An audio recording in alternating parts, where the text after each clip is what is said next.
A modalidade textual a qual estamos trabalhando se chama transposição de um discurso. Repito, transposição de um discurso. Retirar da primeira pessoa para a terceira pessoa. Transportar, transformar. É claro que o aluno, você estudante, amigo, você moça, devem estar perguntando assim, e o efeito inverso, professor, existe? Trabalhamos com uma narração, terceira pessoa, e criarmos diálogos em primeira pessoa. Raro, muito raro. As instituições não fazem isso, elas não enveredam por esse caminho de permitir a você que crie um pouco mais, não é o caso. Precisamos saber transportar de um diálogo para uma narrativa, isso é o que interessa. Então, a transposição de um discurso. Exemplo prático para nós, texto de Afonso Henriques e Lima Barreto. Relembre, agora esteja funcionando nos pensamentos com Lima Barreto no pré-modernismo brasileiro de 1902 até 1922. Sim, Lima Barreto ao lado de Euclides da Cunha, ao lado de quem mais? De Monteiro Lobato. Pense em Graça Aranha e pense em quem? Em Augusto dos Anjos. Eis a poesia do amoníaco, a poesia da decomposição. Relembrou? Sim, a essa altura, pertinho do vestibular, a cabecinha deve estar funcionando a todo vapor e não esquecendo as relações. O texto que você verá agora na tela é um texto de Lima Barreto, sim, Afonso Henriques e Lima Barreto, e é um texto em discurso indireto. Acompanhe o texto. O outro objetou-lhe que por aqui só havia febres e mosquitos. O major contestou-lhe com estatística e até provou exuberantemente que o Amazonas tinha um dos melhores climas da terra. Era um clima caluniado pelos viciosos que de lá vinham doentes. Triste fim de Policarpo Quaresma, percebeu que é uma narrativa.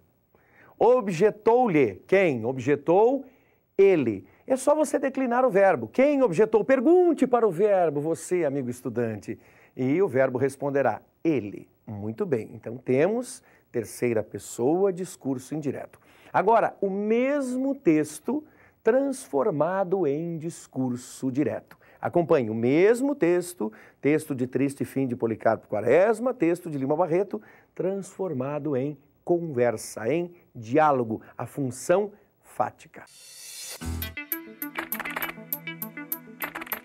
Por aqui só há febres e mosquitos. O major contestou-lhe com estatísticas e até provou exuberantemente. O Amazonas tem um dos melhores climas da Terra. É um clima caluniado pelos viciosos que de lá vêm doentes. Sim, ficaria mais fácil se víssemos os dois conversando, obviamente, porque aí, na prática, eles exercem a função fática, que é o diálogo entre indivíduos, a interlocução. Ficaria mais fácil. Pelo texto é possível? É possível desde que imaginemos e desde que a nossa entonação textual traga, por exemplo, exclamações. Sim, porque a interjeição sempre nos dá uma ideia de que existiu uma fala, ou seja, alguém exclamou, alguém disse algo. Esse lado também é muito significativo, muito interessante. Claro, insisto, é mais difícil sem as marcas de elocução. Que marcas são essas? As marcas de elocução são os travessões ou as aspas. Sim, ao usarmos aspas, ao usarmos travessão, é de bom tom que você diga assim, bom, agora eu sei que o indivíduo está a falar por causa do travessão. Mas isso não pode ser uma regra, bom estudante, bom moço, simpática moça. Por quê? Porque inúmeros autores concedem a si a licença poética. Ou seja, eles não utilizam essas marcas de elocução. Não utilizam aspas, tampouco utilizam travessão. Por isso, muitas vezes, é mais difícil saber, lendo um texto, quando é que existe a fala da personagem. Quer ver um grande exemplo? Um fragmento de texto de José Saramago. Ah, José Saramago, ganhador do Prêmio Nobel de Literatura, único nome em língua portuguesa a ganhar essa honraria. O texto de Saramago é repleto de dificuldades para a nossa vã compreensão. E não porque ele escreve em português e nós entendamos no nosso brasileiro, não é isso. É sim pelo estilo que ele adotou.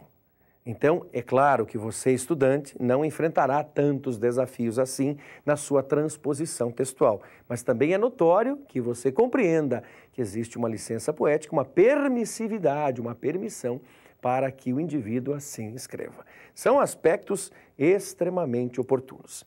É um cuidado relevante quando já nos aproximamos para o desfecho do comentário de hoje.